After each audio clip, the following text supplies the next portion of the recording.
buenas tardes a todos y a todas. Ya esas dos niñas que dejen de hablar de los viajes, que ya Willy Fogg, que viene de ahora de Mallorca y tiene contando sus aventuras, seguro.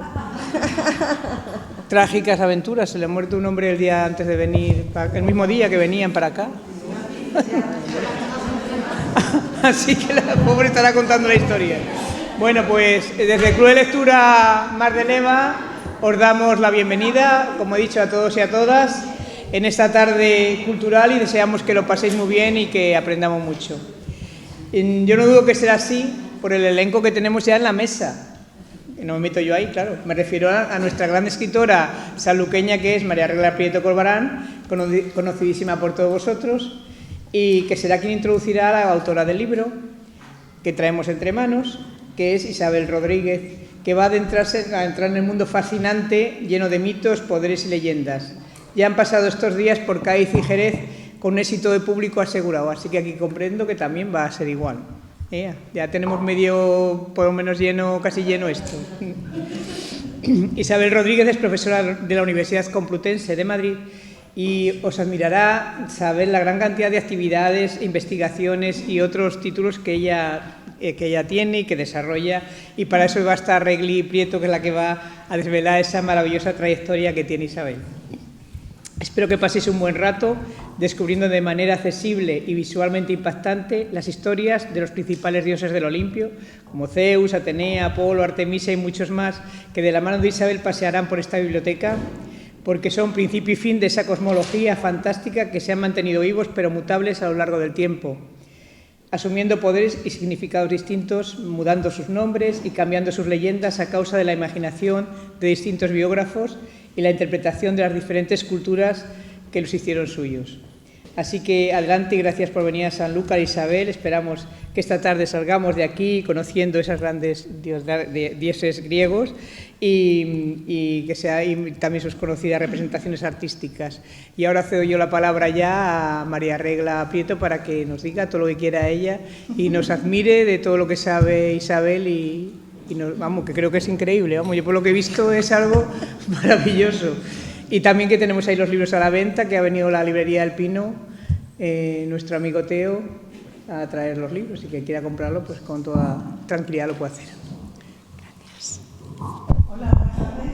Pásale Buenas tardes a todos y a todas. Como siempre, es un auténtico placer estar aquí y hoy es doble placer porque estoy presentando a una mujer excepcional. Pero antes de empezar con ella, me gustaría dar las gracias al Club de Lectura Mar de Leva, porque soy un pilar cultural en Sanlúcar y bueno, os debemos mucho, todos los sanluqueños, y yo creo que ya que estoy en el sitio con ustedes, pues lo mínimo que puedo daros es las gracias. Y también darle las gracias por su presencia y por su labor a Lilian Dalma, que está aquí, a la que no solamente le debemos todo el respeto del mundo, sino toda la gratitud también por tener y sostener la joya de la corona, que les llamo yo, ¿no? de la cultura en Sanlúcar, ese maravilloso archivo y ese palacio con todo su contenido, que forma parte de la Fundación Casa Medina Sidonia y que hace que cuando salgamos fuera de Sanlúcar podamos presumir de ser sanluqueños. Porque cuando tú hablas con alguien que sepa, por poco que sepa de cultura, dices que soy sanluqueña. Por favor, tú vives en el mismo sitio, compartes espacio con ese maravilloso archivo, pues una gozada, ¿no? Que te reconozcan por eso y no por otras de las, no sé cómo definir, características de nuestro pueblo. Con que toda la gente que nos dedicamos a la cultura y que creemos que la cultura es un motor de desarrollo de los pueblos, pues muchas gracias Lilian y sobre todo muchas gracias por estar aquí también.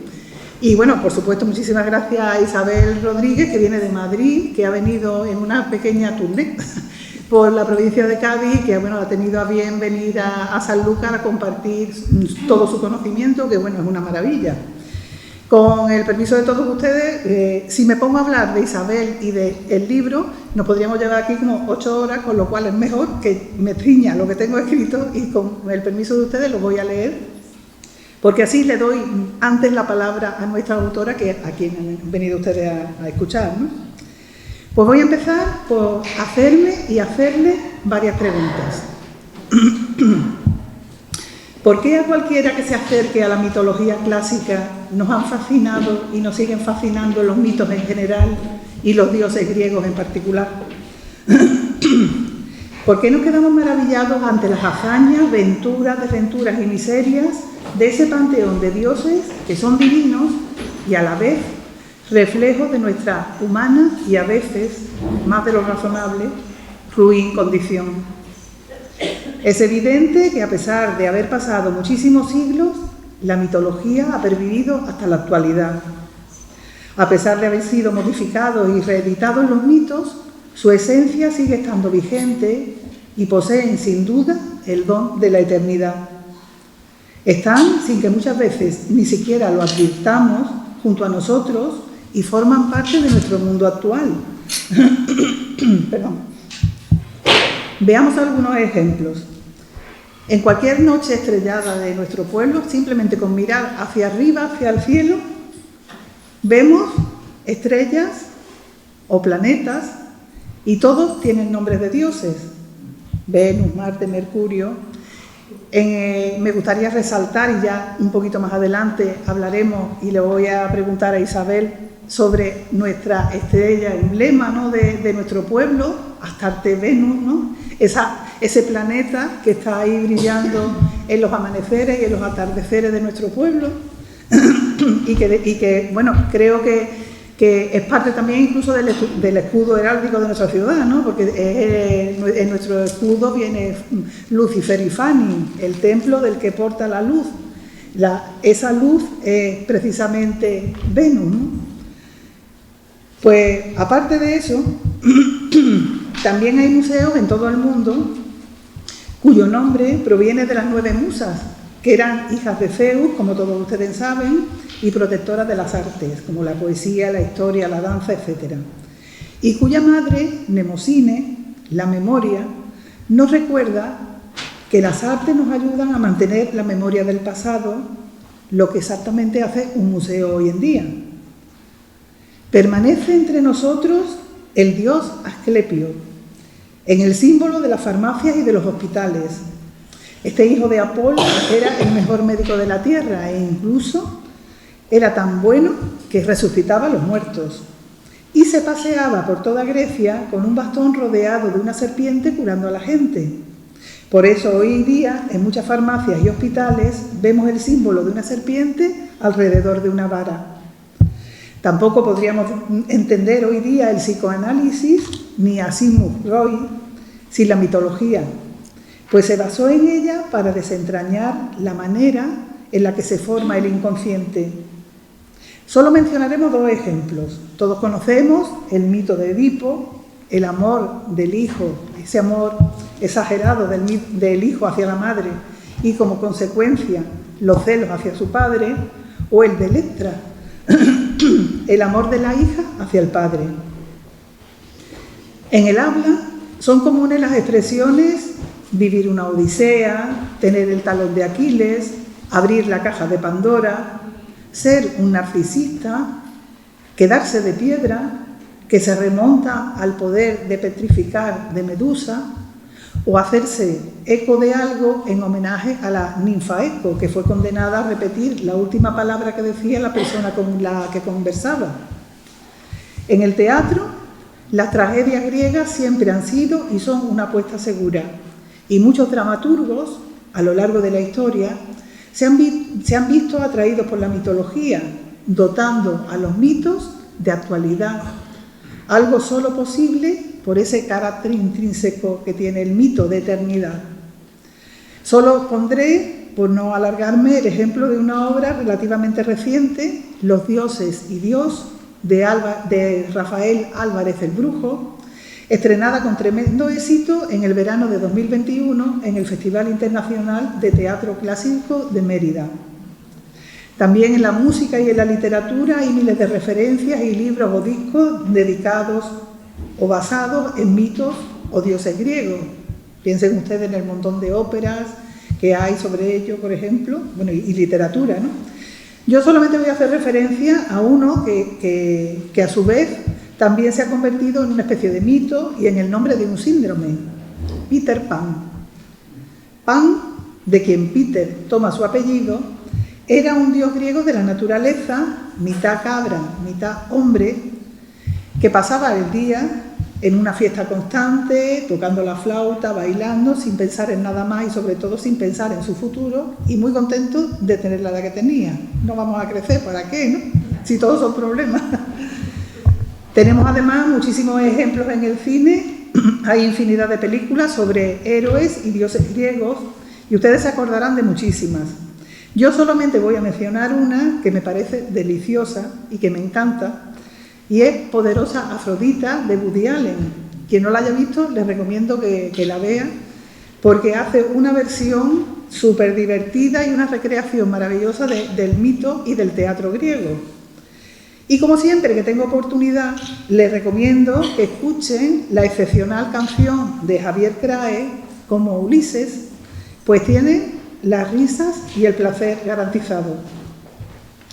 Bueno, pues a todas estas preguntas que están ahí en el aire, ¿no?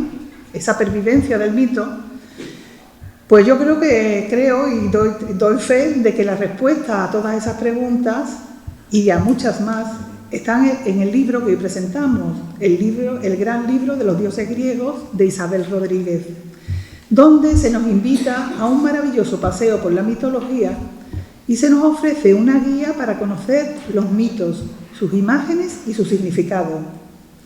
Este libro nos desvela el por qué los mitos son eternos. Isabel, como una iluminada Ariadna, nos va adentrando y guiando a través de sus palabras por las sagas de los dioses desde el principio de los tiempos, desde el caos, que es un elemento femenino, algo en lo que me gustaría que después se detuviera, y despliega ante los lectores los temas eternos que siempre han estado y están ahí, y que realmente son los que nos importan: el amor, la guerra, el pecado, la tiranía, el valor o el destino, entre otros muchos.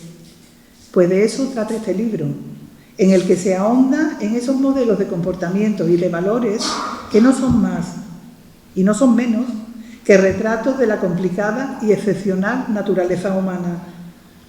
Escribir el gran libro de los dioses griegos ha debido suponer una tarea ardua debido a la materia y al material con el que se trabaja, casi inabarcable, y requiere de unos conocimientos y de una capacidad de investigación y de trabajo y de síntesis también admirables, que ustedes no pueden imaginar.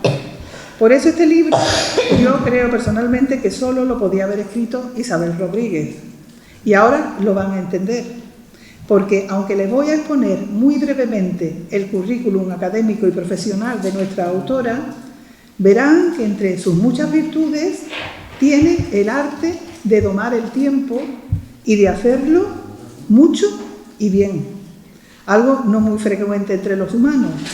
A mí desde luego me parece admirable. Ya cuando empiece a leerles a ustedes todo lo que ha hecho Isabel, pensarán ustedes, bueno, esta mujer cuántas vidas ha tenido, porque esto no es normal. Es increíble. Yo creo que ha emprendido este libro porque tiene una gran cercanía con los dioses, porque no solamente es profesora de arqueología en la Universidad Complutense de Madrid, que ya fue algo muy importante, ¿no? Sino que además, bueno, es doctora en Geografía e Historia, sección de Historia del Arte, también es licenciada en Historia y Ciencia de la Música por la misma universidad, o sea, lo que todo el mundo conoce ahora por musicología, o sea, su segunda carrera, y además ha sido bendecida por la musa Euterpe, pues es profesora superior de canto por el Real Conservatorio Superior de Música de Madrid. Hemos estado en Cádiz y en Jerez presentando el libro, y en los dos sitios le he pedido que cuando termine nos cante algo. A ver si entre nosotros, como estamos en familia, a ver si lo quiere hacer. ¿En Cádiz cantó o no? No. Aquí. Hasta ahora no lo he conseguido, pero después yo digo 1, 2 y 3 y todo el mundo decimos que cante, a ver si... Porque yo la he escuchado cantar y es una auténtica maravilla. Es una broma, no tienes por qué cantar. Ya. Pero la verdad es que piensen ustedes, jolín, todo eso. Pero es que aquí no se queda la cosa. No piensen ustedes que no solamente he tenido tiempo de estudiar 3 carreras, bien, conseguí una plaza en la universidad, que además dentro de muy poquito va a ser catedrática, sino que además nuestra autora, que evidentemente es una enamorada en general de las humanidades, de la filología clásica, del arte, de la música, de la filosofía y en particular de la historia, no solamente ha abarcado todos esos campos, sino que se dedica con pasión a la iconografía. Yo le pregunté por qué esa pasión por la iconografía y por la iconografía del mundo clásico, a la que ha dedicado su tesis de licenciatura, su tesis doctoral y numerosos trabajos de investigación, libros y artículos en revistas y científicas especializadas. Y me dijo que es que la iconografía era un compendio de todas esas disciplinas. Y lo vamos a ver muy bien cuando ella empiece a explicar el tema de su libro, ¿no? Además, dirige el Seminario de Arqueología Clásica de la Universidad Complutense de Madrid y es la responsable del proyecto de innovación docente Mitos, cuyos resultados se han plasmado en un amplio repositorio dedicado a la iconografía del mundo clásico y supervivencia en el mundo, en el arte occidental. En los últimos años, su investigación y sus trabajos y ponencias se han centrado en aspectos relacionados con los mitos y rituales asociados a la música en la antigüedad clásica. Dirán ustedes, bueno, ya, ¿no? Pues no. Además, gracias a sus conocimientos musicales, a sus actitudes artísticas y a su bellísima voz, ha sido cantante lírica, participando en óperas, en zarzuelas, en oratorios y en conciertos de música sacra, formando parte también de coros musicales y compañías líricas como la de Don José Tamayo, espectáculos que le han permitido viajar por todo el mundo. Después de estudiar tanto, de trabajar tanto, encima tenemos aquí una gran viajera que se ha recorrido cualquier país que le diga lo conoce, increíble, y lo conoce en profundidad, o sea que no es, como diría Paul Bowles, no es una turista, es una viajera. Bueno, pues desde 2018 hasta la actualidad colabora también con las producciones líricas de Drao Producciones como asesora musical y cantante de coro, y para dicha compañía ha grabado conferencias en el marco del proyecto didáctico Zarzuelin. Esto es simplemente un resumen a vista de pájaro de sus actividades, pero hace muchísimas más. Pero lo dejamos ahí, ¿vale? De su pasión por la antigüedad clásica y el deseo de nuestra autora de compartir y divulgar esa cultura imprescindible para el conocimiento de nuestro presente, surge este maravilloso libro que hoy presentamos, el Gran Libro de los Dioses Griegos, publicado por la Esfera de los Libros. Y aunque es un libro sobre mitología, me gustaría resaltar que Isabel consigue, con su especial mirada, acercarnos a las grandes divinidades, analizando su personalidad, los mitos que protagonizaron, sus funciones religiosas y sus representaciones artísticas más relevantes, y ellos, los mitos, se convierten en su libro y en nosotros, los receptores, los lectores, en un medio extraordinario para entender nuestro mundo y mostrarlo de forma poética.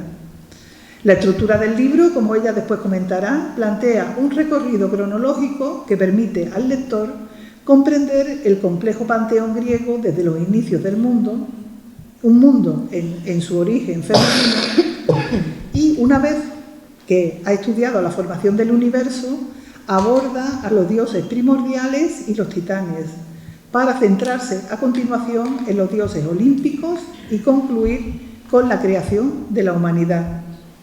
Este libro tiene un valor añadido porque yo, que soy de clásica, es verdad que hay muchísimos libros sobre mitología y todos son muy buenos. Yo he tenido, por suerte, acceso a libros maravillosos sobre mitología. Pero ¿qué tiene de especial el libro que ha escrito Isabel? Pues que hay una parte que para un filólogo y para el que quiera acercarse un poco a la antigüedad, a clásica y al pensamiento de esos grandes hombres y mujeres que son la base de nosotros mismos, de nuestro mundo, ella ha añadido muchísimos textos Hay traducción de textos desde Safo, Cicerón, Herodoto, Ovidio, Virgilio, en fin. Con lo cual, uno se siente como mucho más cerca, ¿no?, de esos autores. Y además hay fotografías de representaciones de los mitos que ella analiza al detalle, con lo cual, en mi caso, ¿no?, que no conozco la iconografía, pues es de una riqueza increíble. Y esta disciplina multidisciplinar enriquece la lectura y nos hace ver la influencia de la mitología en la cultura occidental y, como ya he comentado, su pervivencia en el arte y en nuestro mundo. Un libro que está escrito con una gran habilidad narrativa, que a veces incluso raya la poesía. Es un libro que se puede leer como una novela, es un libro que se puede leer para cualquier profesor de literatura. Yo creo que es una joya, porque tiene un índice onomástico maravilloso donde vas y encuentras lo que quieres y está explicado maravillosamente bien. Y para un escritor como yo es alucinante, porque y para cualquiera de nosotros, porque es un libro que hace que es pura inspiración. Con lo cual yo muchas veces pensaba, digo, bueno, si yo tuviera, cuando tengo sobrinillos todavía muy chiquitillos, pero cuando empiecen a balbucear, evidentemente el libro de cabecera va a ser el libro de Isabel, porque le voy a contar la historia de los dioses de una manera tan maravillosa, que son los mejores cuentos que se pueden contar. Son preciosos. Y además los escribe tan bien, que es una maravilla. O sea que es un libro muy completo para todos los públicos, incluso para el público especializado, ¿no? Y bueno, el libro ya creo que ha quedado claro que me ha gustado muchísimo. Es una verdadera gozada su lectura, y yo ya le cedo la palabra a la autora, porque si el libro es una gozada, escucharla a ella es todavía más. Porque muchísimas gracias, Isabel, por tenernos entre nosotras, ¿eh? Muchas gracias. Gracias.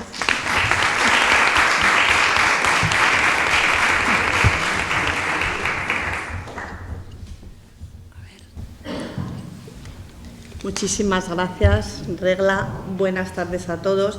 Se podrán imaginar que con esta presentación, pues, Perdona, ¿se oye bien ahí? Porque es que a veces estoy un poquito abrumada. ¿Se escucha bien ahí atrás?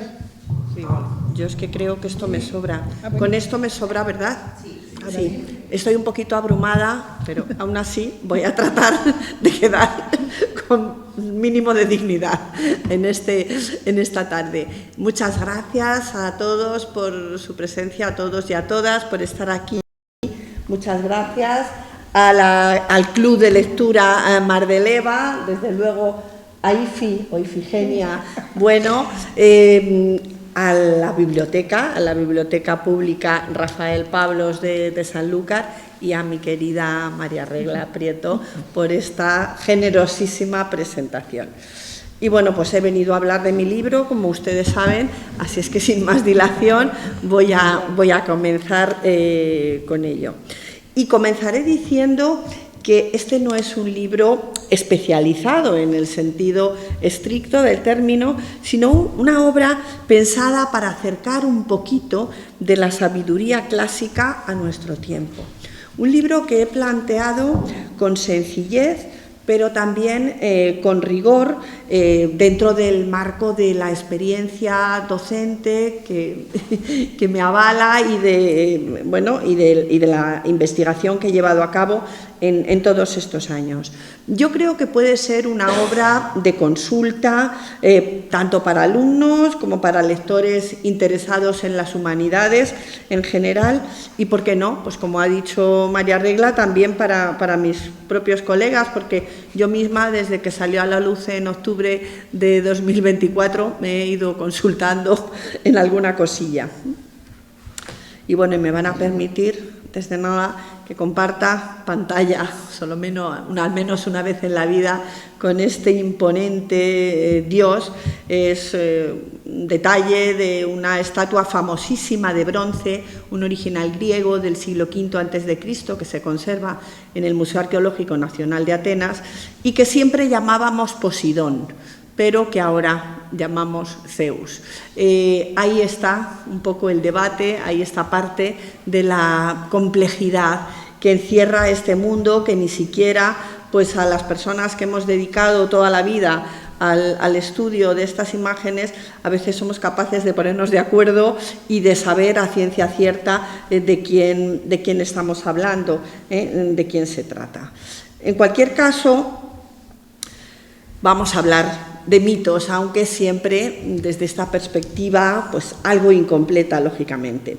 Los mitos clásicos pertenecen a nuestro acervo cultural, a nuestra historia.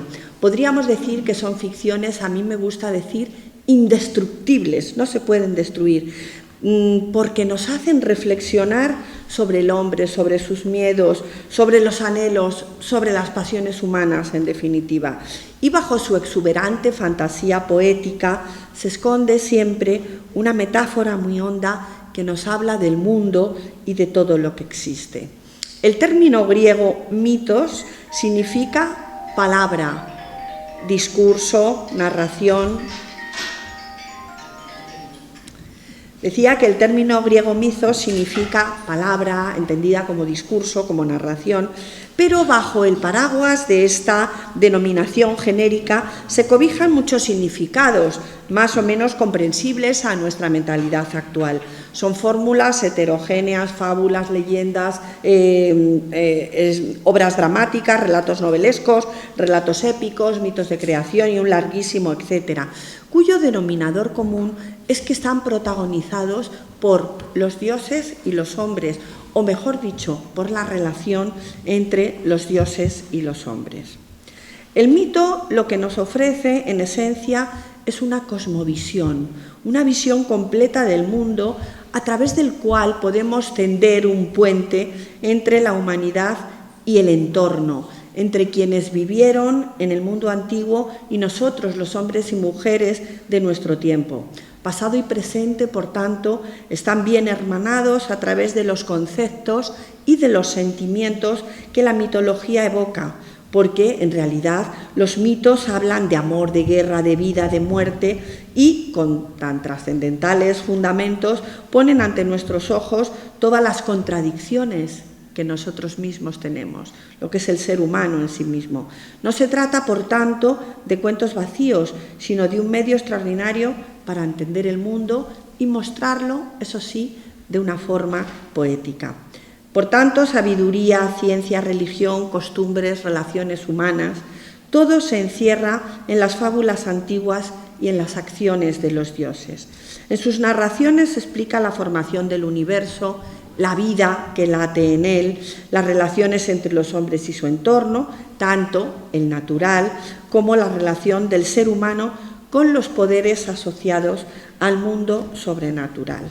Por eso, una de las cuestiones que se ha planteado asiduamente, una de las preguntas que se formulan en relación con este tema, es la distancia que separa el mito de la religión. En efecto, se trata de conceptos que pueden estar muy próximos, muy unidos, porque en muchos casos las creencias llegaron a generar mitos, particularmente aquellas creencias que tienen que ver con lo trascendente, las religiones de cultos mistéricos, pues por ejemplo el culto eleusino, el culto dionisiaco, los misterios órficos, el culto de Isis, el propio cristianismo, otra religión de misterios. Y en estos casos el mito ayuda a describir el ritual o está muy relacionado con el ritual. Pero es cierto que no todos los mitos poseen carácter religioso en relación con esas actividades, sino que hay muchos otros mitos que nos hablan de cuestiones variopintas de carácter netamente humano: la soberbia, la venganza, el amor, los celos, la amistad, la sororidad, el engaño, la perspicacia, las aventuras hacia lugares desconocidos. Hay muchísimos mitos que son mitos de viajeros, ¿no? O en otros casos nos remiten al mundo físico como personificaciones del propio cosmos, del propio universo, personificado sobre todo desde la figura de Cicerón y una obra que algunos de ustedes conocerán, De Natura Deorum, sobre la naturaleza de los dioses, que los dioses pasan a formar parte de lo que comentaba al principio Regla, de ese mundo celestial, ¿no? O sea, cómo perviven los dioses después de la antigüedad. Pues perviven porque están en el cielo, son nuestros planetas, ¿no? Y es uno de los medios más importantes de la pervivencia. El mundo griego creó una serie de arquetipos divinos, mediante modelos tanto masculinos como femeninos, basándose siempre en textos literarios. Los artistas dieron forma humana, es decir, personificaron, antropomorfizaron, como lo queramos llamar, a su belleza, a su omnipotencia, como un ideal eterno que luego sería imitado a lo largo del tiempo. Fíjense, por ejemplo, en esta diapositiva he elegido dos de los grandes dioses, un arquetipo masculino que tienen a la izquierda esta imagen de Zeus entronizado, y un arquetipo femenino, Deméter, la diosa de la tierra, Zeus un dios del cielo, Deméter una diosa de la tierra, y son tanto en el varón como en la fémina, modelos que han estado perviviendo a lo largo de todas las religiones. Es el modelo de gran dios y es el modelo de gran diosa. Deméter, claro, es una diosa madre, pero bien lo hemos hablado en algunas conversaciones privadas, bien podría ser la imagen de una Virgen María, por ejemplo, porque además los aspectos de pervivencia son muy claros. Estos serían esos, muy grosso modo, claro, esos modelos arquetípicos que muestran al gran dios y a la gran diosa. Pero también se creó en el mundo antiguo y tuvo gran pervivencia la creación de modelos juveniles. Les muestro, para que vean el modelo masculino y el modelo femenino juvenil, ese Baco imberbe que está en el Museo del Bargello en Florencia, que es una de las obras de juventud de Miguel Ángel Buonarroti, o la Diana de Versalles, que está en las galerías, como ven, del Museo del Louvre, que es una recreación, una copia romana de un original griego de Leocares, del siglo IV a.C. El Baco, pues es, claro, un ser imberbe, ebrio, juvenil, insensato, y la Diana, pues es una mujer libre que vaga por los bosques, por las selvas, y que rechaza el matrimonio y que elige, le pide a su padre, Zeus, cuando nace, que quiere un coro de 50 doncellas y que quiere perros a su alrededor y que quiere ser virgen. Es el deseo que ella le pide a su padre Zeus. Pues bien, la necesidad de protección hizo que el hombre creara a los dioses. Una necesidad que se materializó ante el poder de la naturaleza. Esa naturaleza que es todopoderosa, puede ser benéfica, pero puede ser terrible y aplastarnos. Y como se ha señalado muchas veces, sobre todo a través del pensamiento filosófico, esa angustia del hombre llevó hacia el Dios. El mito es, por tanto, el punto de unión entre el hombre y sus dioses, el hombre y la naturaleza, y el hombre con el hombre. Por eso entender el mito, volver a sus enigmas una y otra vez, es siempre enriquecedor y hasta podría decirse, yo se lo garantizo, un ejercicio necesario. Hablar de los dioses griegos es volver la mirada hacia el hombre, hacia nosotros mismos, al hombre que vivió en la antigüedad y al de nuestro tiempo, porque por mucho que nos esforcemos, no hemos cambiado tanto. Los dioses homéricos se asemejaban a los hombres por su forma de sentir y de amar, por sus pasiones y por sus más que humanos comportamientos, en ocasiones, por cierto, muy poco ejemplares. La jerarquía divina es la jerarquía del mundo. No tenemos que leer todo esto, ni se preocupen que no lo vamos a analizar en un rato tan agradable como este, ¿no? Pero lo que quiero explicarles con este cuadro, que a priori parece un poquito complejo, es que el mundo se forma a semejanza de la ordenación divina. Es el hombre quien crea al Dios, quien ordena el mundo, pero esas teogonías, esas cosmogonías que se forjaron en las religiones antiguas, tanto en la religión griega como en otras, en la religión egipcia o en las religiones orientales, pues son un reflejo de eso. De tal suerte que tenemos unos mitos que nos muestran a dioses o entes, podría decir, primordiales, esos que tienen ahí en amarillo, de algún modo, el caos, ese ser femenino, esa esencia femenina, ese espacio que aunque es absolutamente desordenado, pues es el seno en el que va a surgir el mundo, en el que va a surgir la tierra. Y Gaia, o Gea, como la llamamos en griego, la terra o telus en el mundo romano, pues es la madre de toda la humanidad. Es, en la mitología griega, el mundo se origina a través de una mujer, una diosa que tiene pues mucha promiscuidad, obviamente, y que además es capaz de alumbrar por sí misma. Por sí misma alumbró al Urano, al cielo, que está a su derecha, eso no sé si lo ven, y entre ellos, Gea y Urano, la tierra y el cielo, concibieron a los primeros dioses, que son estos que tienen ustedes en azul celeste, los titanes, que son las personificaciones de los elementos primordiales del universo. Titanes celestes o titanes terrestres esencialmente. Y de dos de los titanes, de Crono y de Rea, nacieron los grandes dioses olímpicos, la segunda generación de dioses, que son quizá los más conocidos, los 6 grandes dioses, los primeros en nacer, y luego otros 8 que son los hijos de Zeus. Luego volveré sobre esto. Y luego, pues evidentemente, es la creación del hombre y otra serie de cosas que también abordo en este texto. Pero sobre todo la idea es esa, que el mundo está ordenado a semejanza de esa ordenación divina, de esa jerarquía que les señalo. El término mitología abarca un vasto e inagotable corpus de narraciones diversas que se forjaron en distintas épocas y que nos han sido transmitidas a través de los poemas épicos, de la lírica, del teatro y de otros muchos géneros literarios. Estas historias a menudo son complejas y, lo más interesante, contradictorias muchas veces entre sí, se han ido superponiendo y entrelazando, producto de la convergencia de las múltiples tradiciones locales. De hecho, pues quizá la principal de las dificultades con las que cualquiera se enfrenta al hablar o al estudiar mitología es precisamente el hecho de que haya muchas versiones diferentes de un mismo mito. Y esas versiones a veces son contradictorias, ¿no? La religión griega era una religión sin dogma, era una religión ritual. Entonces ello permitió que las historias y que los mitos se transmitieran de una forma muy libre con el paso del tiempo.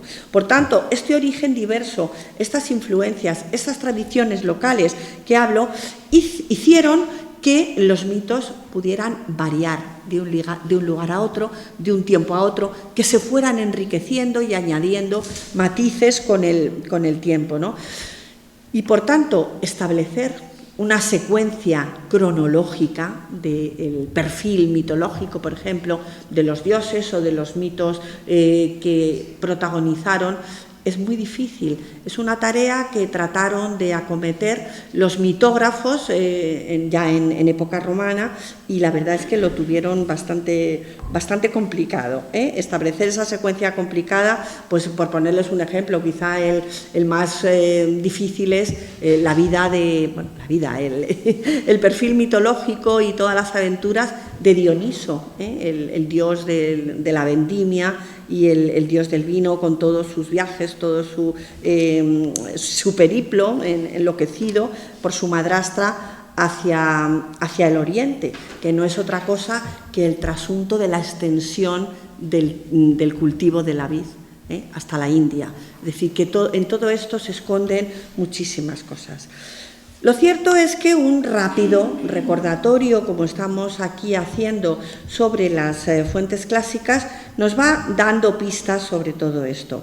En los poemas homéricos, los dioses fueron pasionales, como decía antes, se duelen y sienten, se inmiscuyen con frecuencia en asuntos que son meramente humanos.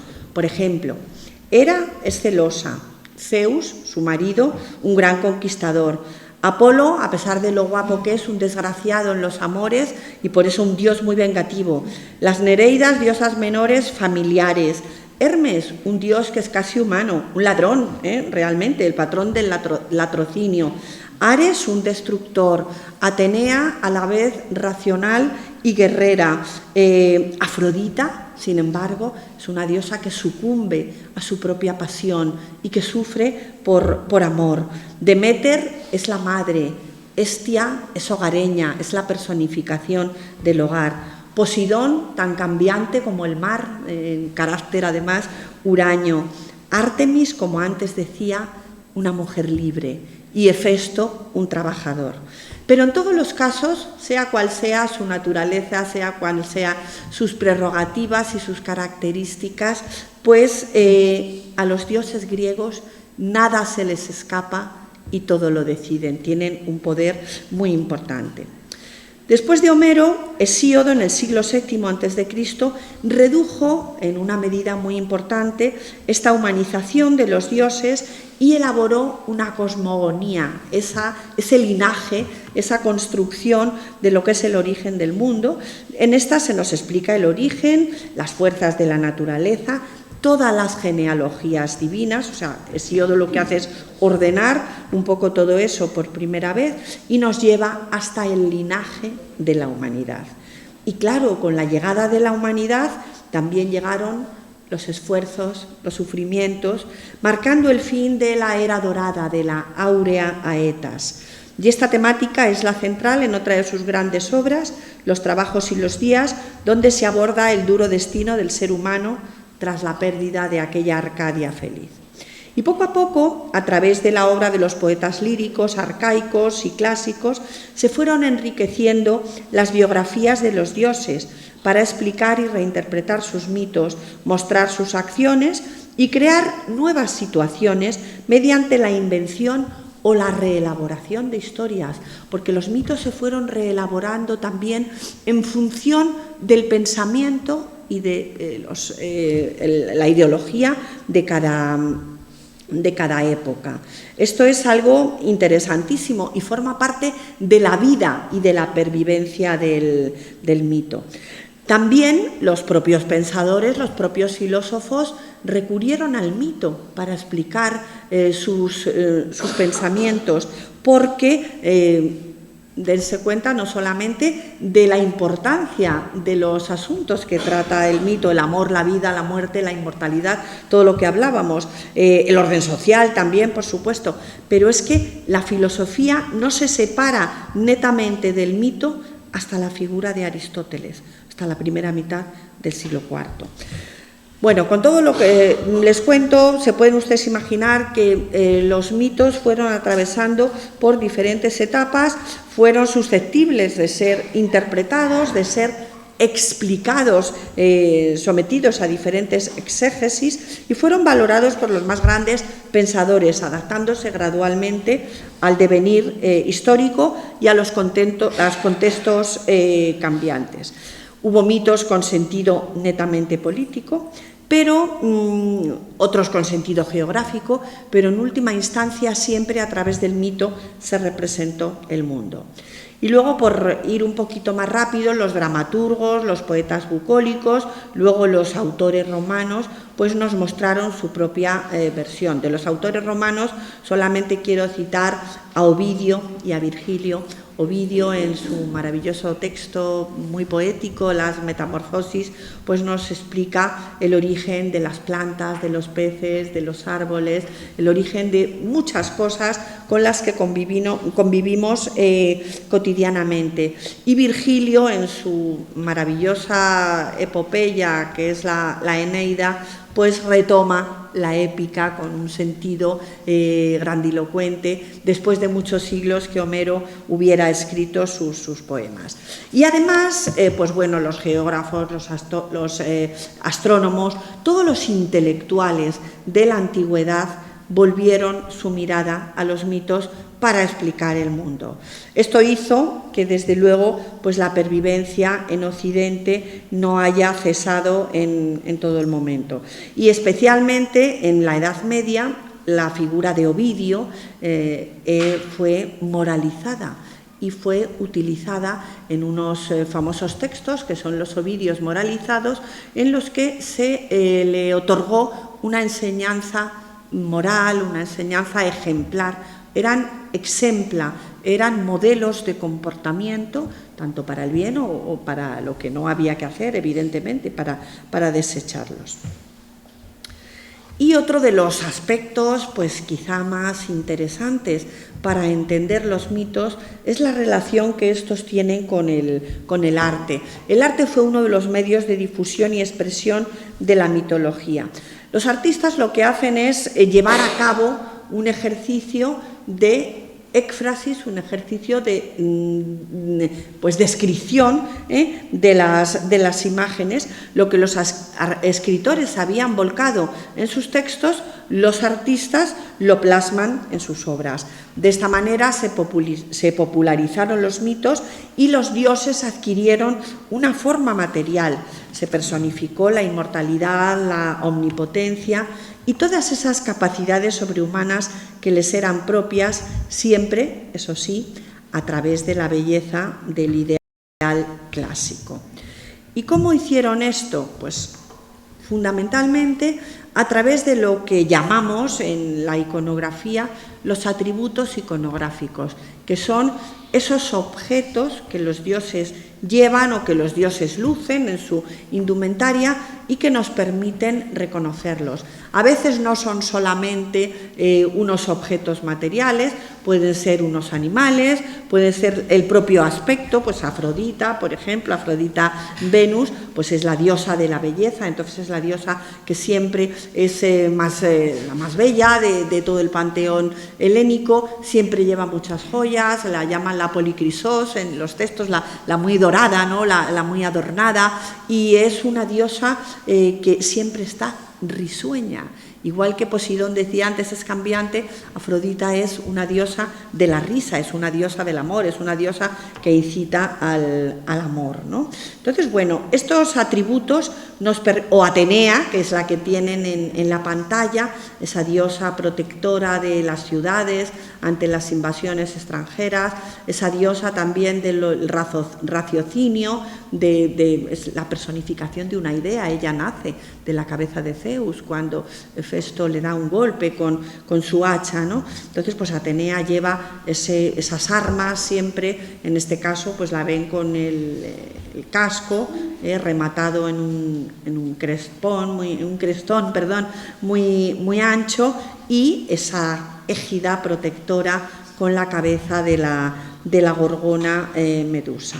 Realmente los atributos iconográficos identifican, definen, caracterizan a los dioses, y dado que muchas fuentes literarias no han sobrevivido hasta nuestros días, las obras artísticas suplen en ocasiones las lagunas de algunos mitos y nos ayudan a comprenderlos mejor y a otorgarles una fisonomía materializada, a darles carne, porque la imagen, me gusta decir siempre que surge, llega, atraviesa y permanece en el tiempo.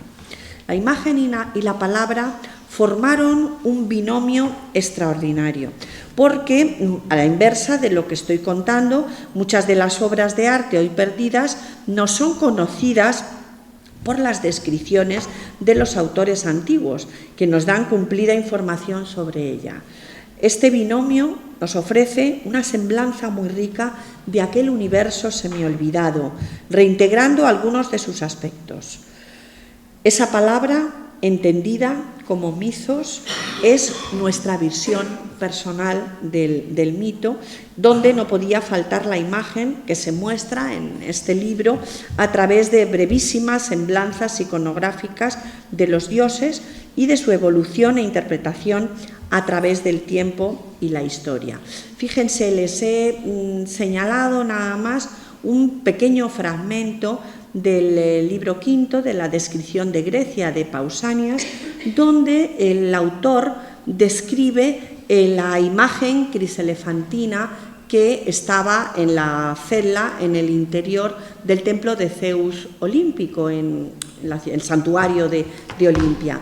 Es una obra, era un coloso de 12 metros de altura, realizado en marfil y oro, que obviamente no ha llegado hasta nosotros, pero que podemos hacernos una idea, aunque sea lejana, a través de las descripciones, bueno, en el caso de la que les pongo de Pausanias, hay otra también de Plinio el Viejo, y dice así: el dios está sentado sobre un trono y está hecho de oro y marfil. Sobre su cabeza hay una corona que imita ramas de olivo. En la mano derecha lleva un anique, también esta de marfil y oro, que tiene una cinta y una corona en la cabeza. En la mano izquierda del dios hay un cetro adornado con toda clase de metales, y el pájaro que está sobre el cetro es el águila.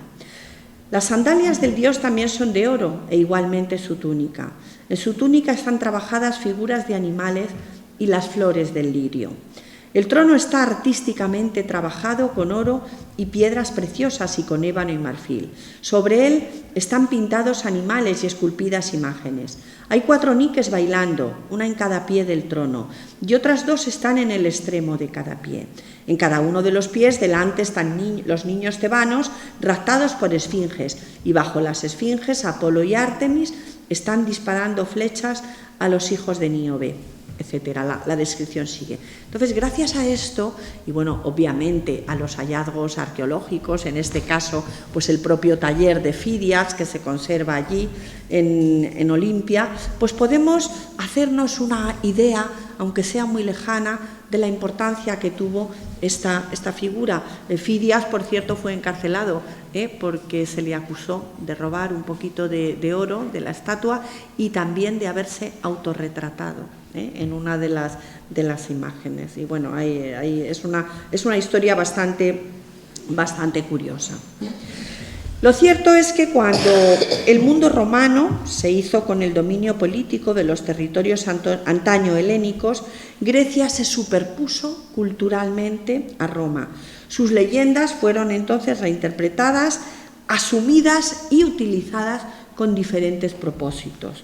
Si quieren luego pues podemos hablar más de todo esto porque es muy interesante.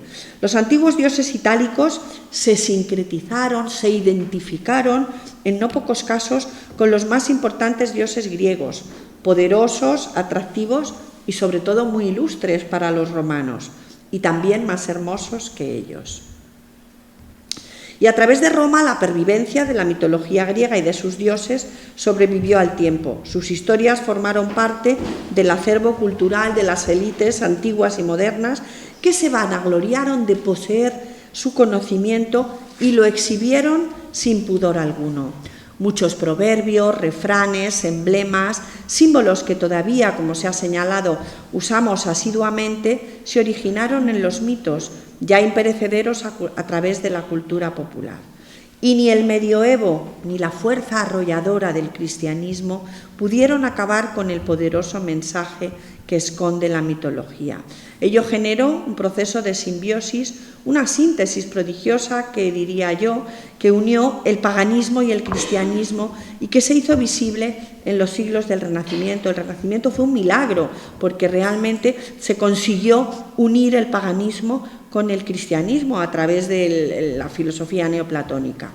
Fue entonces cuando los mitos antiguos adquirieron nuevos significados y se convirtieron, como no podía ser de otro modo, en alegorías y símbolos transmisores de mensajes intelectuales de gran interés humano.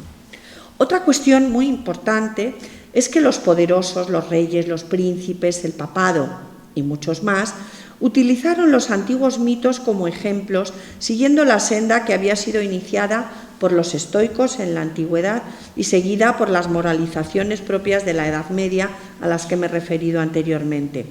Cuando surgió la literatura emblemática, con ella los dioses antiguos adquirieron nuevos acentos y se convirtieron también, una vez más, es que la historia se fue repitiendo, en vehículos de ideas profundas y en imágenes simbólicas de todos los arcanos del mundo. El mito fue un escaparate, por tanto, del poder, de alabanza y también un trasunto de la imagen de quienes rigieron el mundo. De tal suerte que los reyes se disfrazaron y se mostraron en sus retratos como si fueran dioses de la antigüedad. desde la época de Alejandro Magno, ahí le tienen a la izquierda, con los cuernos de Amón adornando sus sienes. Los grandes pretendieron un acercamiento buscado a la divinidad, lo que culminó en la divinización, lo que se llama en Roma la apoteosis. Debajo de Alejandro tienen a Claudio efigiado como si fuera Júpiter. La foto está cortada, pero creo que ven la cabecita del águila, y además lleva pues la corona de roble, que es la corona que usa Júpiter. Luego los reyes se identificaron solo iconográficamente con los dioses, como es el caso de Luis XIV, que aquí le vemos efigiado como bailarín y adornado con todos esos emblemas solares, los emblemas de Helios, el sol con quien el rey quiso identificarse. Y luego con el neoclasicismo se recuperaron las antiguas fórmulas y aquí vemos nada más y nada menos que a Napoleón Bonaparte representado bajo el aspecto de Marte vencedor. Es una estatua de bronce muy grande que está en Londres, en la Apsley House. Y ya, bueno, llegado el siglo XX, la interpretación icónica ha sido muy libre, los mitos, como saben, no han cesado de evolucionar y, bueno, ocasionalmente pueden llegar a ser evocaciones vacías de contenido, pero en otros casos siguen siendo vehículos para interpretaciones muy profundas. Y ya para terminar, les voy a hacer una rapidísima semblanza del libro que, como ha dicho María Regla, pues se inicia con los mitos asociados a la formación del universo, con esas dos diosas primordiales, primero el caos, luego Gea. Los protogenoi, que son realmente esos primeros dioses, son Gea, la tierra, Eros, el amor, que es un demiurgo, es el ser que, gracias al que es posible la multiplicación de la especie, de la humanidad, y el Tártaro, que podríamos considerar como el inframundo, lo que está debajo de Gea.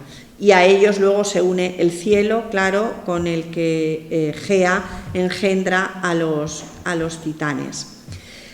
Para explicar un poquito esta primera formación del universo, pues he elegido este mosaico precioso. Es un mosaico de principios del siglo III que está en Múnich y que muestra esa unión del tiempo eterno, este personaje que tienen desnudo y que tiene unas alitas en las sienes y que además está sosteniendo un círculo zodiacal en el que podemos ver la representación de los signos del zodiaco. Es la representación del tiempo eterno, eón o aión lo llamaban los griegos.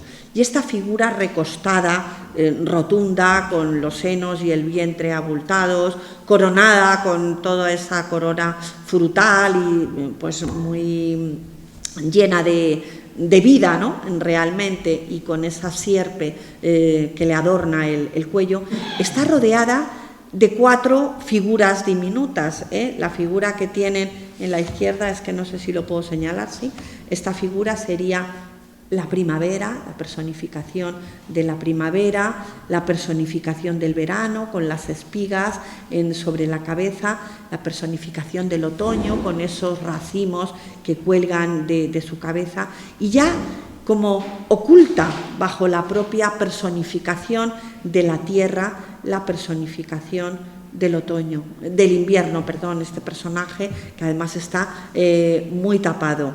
Es, por tanto, ese mundo, es una alegoría del mundo. Ya en la época romana se hacían alegorías que nos representa el tiempo eterno, este eón que siempre es inamovible, y el tiempo cíclico de la vida, la tierra. Es decir, son esas dos fases, esas dos etapas. Después de explicar esto, pues abordo el tema de los titanes mayores. De ellos, pues los más importantes se los pongo aquí: Rea y Crono, los padres de los dioses olímpicos, y son un dios del cielo y una diosa de la tierra. Océano y Tetis, que son los dioses de las aguas, son los progenitores de los 3000 ríos de la tierra y de todas las aguas que rodean el mundo. Temis, la personificación de la ley natural del sentido común, diría yo, de lo que son los valores que son propios de la humanidad antes de su perversión o de su posible corrupción. O Mnemosine, que como ha comentado María Regla, es la madre de las musas, pero además es la diosa de la memoria. Y desde luego nada somos sin la memoria. Hay una serie de titanes menores que también son personificaciones, pues fíjense, el Atlas, el Sol, la Luna, Helios, Selene, Eos, la diosa que personifica la aurora, Asteria, o Hécate, que son diosas ambivalentes, a veces unidas a Artemis, y luego Leto, una de las esposas de Zeus, cuya importancia en la mitología es importante porque es también la madre de dos de los dioses más importantes, que fueron Apolo y Artemis, los divinos gemelos. A continuación abordo el tema de los albores de la humanidad con el mito de Prometeo, este benefactor que fue rebelde para con los dioses y fue capaz de engañar a los dioses para ofrecer el fuego y la civilización, por tanto, a los hombres. Y Pandora, esa mujer que fue un regalo de los dioses a los hombres como castigo por la rebeldía de Prometeo. Esta Pandora fue creada por los dioses, le ofrecieron todos los dones, por eso tiene ese nombre, Pandora, y fue Atenea la que le infundó el alma. Aquí la vemos todavía sin alma, por eso aparece con ese aspecto tan hierático y tan rígido. Brevemente se aborda también el mito de las edades. El mito del diluvio griego es el mito de la recreación, de la renovación de la humanidad tras los pecados o las impiedades, me gusta más decir, que habían cometido los hombres, y fueron esta pareja, Deucalión y Pirra, una pareja muy pía, una pareja que sabía observar las creencias, quienes fueron los elegidos para rehacer la humanidad. Ellos se salvaron también en una barcaza sobre las aguas que subieron durante 9 días, y cuando terminó la historia ellos subieron al templo de Temis, esa diosa de la ley universal, para agradecer su salvación. Y la diosa les dijo que qué querían. Ellos dijeron que querían vivir en sociedad, que querían estar acompañados por otros hombres. Las instrucciones fueron que cogieran los huesos de la tierra, es decir, las piedras, y las lanzaran sin mirar hacia atrás. Por eso en este grabado tienen como los ojos vendados o tapados, y las echaran por detrás de sus cuerpos, y de esas piedras, de esos huesos de la tierra, nacieron, como ven aquí, los hombres. Finalmente, después de haber vencido y de haber organizado todo el universo, Zeus vence y los olímpicos vencen a los gigantes, unos seres de la tierra. Esa divinidad femenina tan poderosa que fue la tierra era capaz de dar a luz seres maravillosos, pero también monstruosos, y se dolía por sus vástagos, fueran buenos o fueran malos, pues como hacemos todas las madres, evidentemente, ¿no? Es el prototipo de la madre universal. Los gigantes fueron sus hijos, Tifón fue su hijo. Tifón es el que peor se lo hizo pasar a Zeus, porque era un ser absolutamente monstruoso, de un tamaño descomunal. Y después de esto, pues ya se aborda el tema de los grandes dioses, que quizás son los más conocidos por todos ustedes. De izquierda a derecha y de arriba a abajo tienen a Zeus con su rayo en la mano, empuñando el rayo. Es un Zeus Queraunios, es el que lanza el rayo, y un cetro en la mano. Posidón, el dios del mar, le tienen identificado por el tridente y ese delfín. A Hades Plutón, en el mundo griego, es un dios del inframundo, pero también es un dios de la riqueza, por eso se le llama Plutos en griego, Plutón, y es el dios al que en el reparto del universo le toca el mundo subterráneo. Y abajo las 3 grandes diosas, Hestia, la diosa del hogar, Hera, la diosa del matrimonio, y Deméter, la diosa de la tierra cultivada, la diosa de la agricultura. En esta pantalla vemos a esa segunda generación de hijos de Zeus, de izquierda a derecha y también de arriba a abajo, puesto primero a los varones para que me cupieran o por otra cosa, ¿eh? De izquierda a derecha tienen a Ares, el dios de la guerra, Apolo, el dios de la música, el dios de los oráculos, el dios de la sanación, Hefesto, Hermes con su caduceo, y a la derecha del todo a Dioniso, rodeado de ese mundo, de ese paraíso de vides y de vegetación. Y abajo tenemos a Afrodita, ella tan adornada siempre con sus joyas, con su ave al lado, Artemis con el ciervo y el arco, y a Atenea, dispuesta a defender a los suyos con las armas.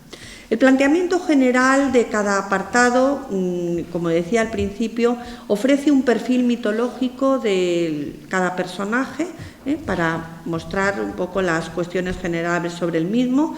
Luego hay una aproximación a su culto, a las advocaciones más significativas, tanto en el mundo griego como en el mundo romano, como su traslado al mundo romano. Y luego sigue una explicación basada en las fuentes literarias de los mitos más importantes, no de todos porque sería algo inabarcable, asociados a cada figura. Y cada apartado concluye con una brevísima semblanza iconográfica con lo que he pretendido completar y enriquecer las andanzas, las venturas y las adversidades de cada una de estas figuras. Los mitos siguen vivos, son historias conocidas, pero también son historias por conocer. Mundos lejanos y siempre maravillosos, donde la imaginación del ser humano encuentra su esencia, su Arcadia. Un mundo en el que descansar y al que merece la pena volver la vista una y otra vez. Por eso les doy la bienvenida al Olimpo. Muchas gracias.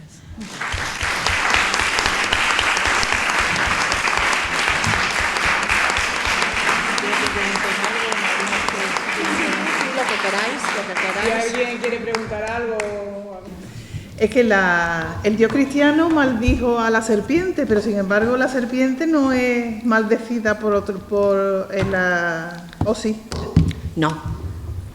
La serpiente en el mundo mítico de Grecia, además es una serpiente, es medio dragona, es Draco en griego, tú lo sabes, ¿no? O sea, es realmente una dragona que tiene pues aspecto de serpiente y siempre custodia los oráculos. Y además es el símbolo de la fecundidad de la tierra, porque la serpiente cuando repta lo que está haciendo es mover la tierra y esa tierra pues fertiliza, ¿no? Si está aireada, digamos, ¿no? Entonces, no, el hecho de que, por ejemplo, ¿se me oye? No sé. El jardín de las Hespérides estaba custodiado por una dragona serpiente. Es decir, hay muchos oráculos que están custodiados por serpiente. La propia Pitón. Entonces, eso tiene mucha miga, sí, la verdad.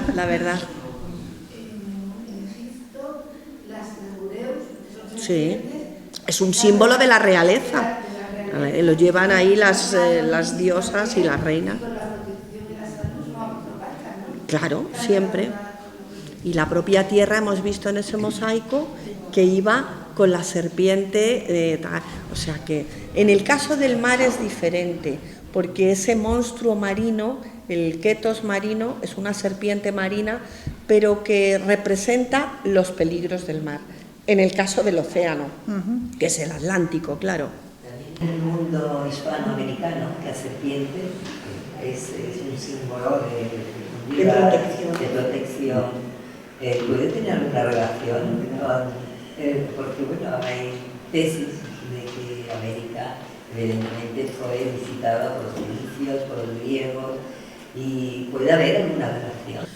Yo creo que, no lo sé, Lilian, pero yo lo que creo es que son universales que de algún modo las diferentes culturas, en cada tiempo que les tocó vivir, con independencia de que tuvieran relación o no la tuvieran unas con otras, han sentido por todo el rollo este que os he dicho, es que es la explicación del mundo, es un poco la forma de sentir, y yo creo que todos lo hemos sentido y todas las culturas, claro, a medida que han ido evolucionando o que ha ido formándose la sociedad, se ha visto de otra forma, pero en las épocas más antiguas, en las culturas más arcaicas, sobre todo en las culturas que todavía pues empiezan su andadura y tienen temor a todo, sienten esas mismas cosas y necesitan protección, necesitan esos símbolos. Parece como si hubiese un tronco común a todas esas todo claro. Se ve en la prehistoria, en las cuevas, lo mismo que sea la de Garogaché o la de... Y ese tronco común, yo lo que pienso es que podemos ser nosotros mismos, el ser humano, que cuando se enfrenta al mundo, pues quiere darle explicación, y quiere darle explicación a de dónde somos, de dónde venimos, las típicas preguntas, ¿no? Que esos son universales. Pues yo sí tengo.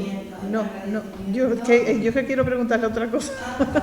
Es que me voy a aprovechar, si no les importa a ustedes.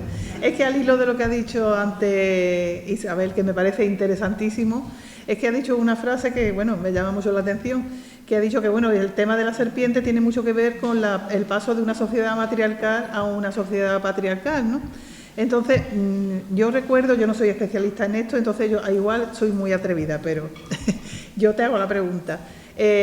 A mí me llamó muchísimo la atención un capítulo del libro de Robert Grace, de los dos nacimientos de Dioniso, el que se habla de la pervivencia de las diosas de la fecundidad y las diosas primigenias del Mediterráneo en la religión católica, porque eran como, decían, bueno, vamos a ver, decía Robert Grace, una persona, la forma en la que la religión católica se ha instaurado en la cuenca mediterránea es porque las advocaciones de las vírgenes han asumido las advocaciones de las diosas primigenias del lugar.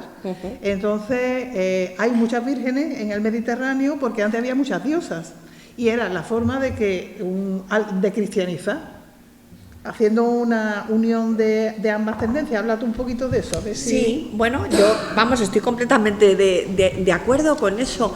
El sentimiento religioso puede tener, creo yo, muchas expresiones diversas. Cada cultura lo ha expresado a su manera. Entonces, pues, efectivamente, todos los poderes, en el caso de las diosas marineras, las diosas del mar, desde el oriente vinieron, la propia Afrodita, ella que decíais también antes que estamos aquí en un lugar en el que su culto ha sido importante, la propia Afrodita, que consideramos una diosa muy griega y que los griegos hicieron muy suyos, es una diosa oriental. Una diosa que viene de Fenicia, o sea, realmente es una diosa de orígenes antiguos. Ahí, fíjense, además es muy curioso porque Homero la quiere hacer muy griega, entonces la hace hija de Zeus. Pero, sin embargo, Hesíodo vuelve a Oriente y dice que es hija de Urano, la convierte en una diosa celeste, en una diosa marinera, en esa diosa que es la Astarte y todo lo que decimos. Y bueno, luego los griegos, claro, obviamente le dan su carácter. Y eso, al final, pues no se puede olvidar. ¿Y qué hacen los cristianos? Pueden un poco rivalizar con toda esa creencia, ¿no? Se asume mucho de eso. Y debajo de la religión cristiana late, no solamente en el caso de Afrodita, sino en otros muchísimos casos, está latiendo el paganismo, ese residuo de paganismo, porque al fin y al cabo cada religión lo que está haciendo es expresar lo mismo, pero de una manera distinta. Puede ser de forma monoteísta o puede ser a través del politeísmo. Y lo que dices, Regla, de las advocaciones de las diosas, pues es un ejemplo clarísimo. Yo cuando estudiaba, pues en el caso de mi tesis doctoral, los dioses, que lo dediqué a los dioses del mar, pues estudiando a Afrodita, claro, obviamente, yo llegué hasta la Virgen del Carmen. Y luego, viendo todos los cultos marineros, me fui al sur de Francia, todo lo que es el Mediterráneo, Italia, por supuesto, en Grecia, y todos los santos y todas las vírgenes y todos los cristos marineros, que también los hay, pero los cristos son más de la vertiente cantábrica. Y las vírgenes son más mediterráneas, eso es muy bonito también, ¿no? Y pues todas esas son cristianizaciones, ¿eh? Los santos, muchos santos también son cristianizaciones, pues el propio San Eloy, Helios, evidentemente, iba con su carro, es decir, que es que hay muchísima pervivencia, muchísima más pervivencia de la que creemos a simple vista, ¿no? Porque realmente el fondo es lo que decíamos, no solamente en el Mediterráneo, sino incluso en otras culturas muchísimo más alejadas en el espacio y en el tiempo, pero el fondo es el mismo. Y en el caso de las diosas, por volver un poco a tu pregunta, las diosas es que son la vida, son la madre, son la esencia. O sea, si no hubiera madre, si no hubiera diosas, no existiría el mundo, claro. Entonces esos cultos primitivos no podían ser más que cultos a las diosas de la tierra, de la fecundidad. Afrodita la consideramos muchas veces, es que si me enrollo mucho me lo decís, Afrodita la consideramos muchas veces solo una diosa del amor, de la belleza, de la sensualidad. Esa es una de sus facetas. Pero Afrodita es una potencia de la naturaleza. Afrodita es la hija del cielo y es el poder del amor, el poder del eros. Claro, entonces sin eso no existe la vida. Eso es lo más de lo más. No sé si has ido tú al Museo Arqueológico de Cádiz. Sí. Ahí está la Virgen del Carmen. Claro, lógicamente. De la Algaida. Lógicamente, sí, sí. Claro, fijaros, por ejemplo, dice ahora en la Basílica de Santa María del Mar, en Barcelona, ahí en el altar mayor hay una virgencita con el niño y con su barquito. Es como se representaba en la iconografía de la antigüedad a las Nereidas, a Venus, a Anfítrite, a todas las diosas marinas. Entonces realmente, incluso iconográficamente hay mucha pervivencia. Y además en el periodo medieval, que es cuando parece que la cosa tendría que ser más compleja, pues hay muchísima. Lo que pasa que hay que buscar, claro, en manuscritos, en obras un poco más de élite, de intelectuales, pero sigue habiendo mucha pervivencia, nunca desaparecen. Y el responsable es Cicerón, que los colocó, claro, en los planetas, los colocó como dioses y es, claro, ya están en el cielo, claro. Ya no pueden desaparecer. Sí. Y yo, esto no es una pregunta, es un ruego a Isabel, que levante la mano quien le guste el fútbol. Así que iba a cantar. No, por favor, a cantar, no. Además, un especialista. No, es un ruego de otra cosa. Es que me hizo mucha gracia porque hablando con Isabel he tenido la suerte de compartir con ella una serie de conversaciones. Y bueno, tienen ustedes aquí a una persona que descubrió en su momento, como ella dice, pero con pocos predicamentos. No me han hecho caso. No le han hecho caso, pero sí descubrió que la fuente de Neptuno no es la fuente de Neptuno en Madrid. Con que cuéntate un poquito eso. Es que he dicho lo del fútbol porque me... Claro, no, porque allí los del Atleti, los del Atleti de Madrid, pues van a celebrar allí sus triunfos y siempre, bueno, y se llama popularmente en Madrid, se conoce como la fuente de Neptuno, ¿no? Yo, como he dicho antes, pues hice mi tesis sobre los dioses del mar y yo decía, ¿y este señor por qué lleva esta serpiente ahí en el brazo enroscada? Y yo decía, pues esto a mí no me cuadra, esto no, y venga, y no dormía y tal y cual. Y al final ya, pues yo digo, pues yo esto tengo que enterarme. Y me fui al archivo del Palacio Real de Madrid y allí pues está toda la documentación de Ventura Rodríguez, que es el arquitecto que hizo toda la planificación del Salón del Prado, con la fuente de Apolo, la fuente de Cibeles, las 4 fuentes y la de la Alcachofa, que ahora está en el Retiro. Y entonces yo, leyendo a Ventura Rodríguez, pues es que ya me di cuenta, es que Ventura Rodríguez pone que este es la mar océana, como se llamaba entonces. Y claro, es una representación del poder hispano, del poder transatlántico. Océano es el dios del Atlántico y Poseidón Neptuno es el dios del Mare Nostrum, ¿no? del Mediterráneo. Entonces, pues bueno, Ustedes están aquí entre Pinto y Valdemoro, como decimos nosotros. Pero realmente, en rigor, si tenemos que llamarle de alguna manera, sería océano. Lo que pasa que, como es del siglo XVIII, pues ya los autores, los artistas, ya desvirtúan un poco, y sí es verdad que lleva un tridente, que es el atributo por antonomasia de Neptuno, y lleva también un carro tirado por caballos marinos. Entonces es como lo que llamamos en iconografía una contaminación iconográfica, algo que es muy frecuente cuando pasa el tiempo, cuando las imágenes tienen una vida muy larga. Pero en rigor, como tenemos un texto, y el texto siempre, pues claro, es el texto del que planifica todo ese conjunto. Lo que pasa que luego el artista lo haría mal, pero Ventura Rodríguez, La mar océana. Lo escribí, lo publiqué hace mucho tiempo, pero como ha dicho Regla, no, sigue siendo Neptuno, y yo no les voy a quitar a los atléticos esa ilusión que tienen. Pues ya está, que sean felices. Sí, claro, sí, claro, sí. Que sean felices y que estéis en océano, no en Neptuno, ¿no? Claro, qué maldad. Pero bueno.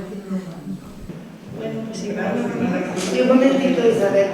Yo quiero agradecerte porque yo ayer la conocí en los seminarios que ella coordina, que de la Universidad de Clásica. Agradecerte la coordinación que haces de trabajo importante, porque a partir de se traslada a otra área.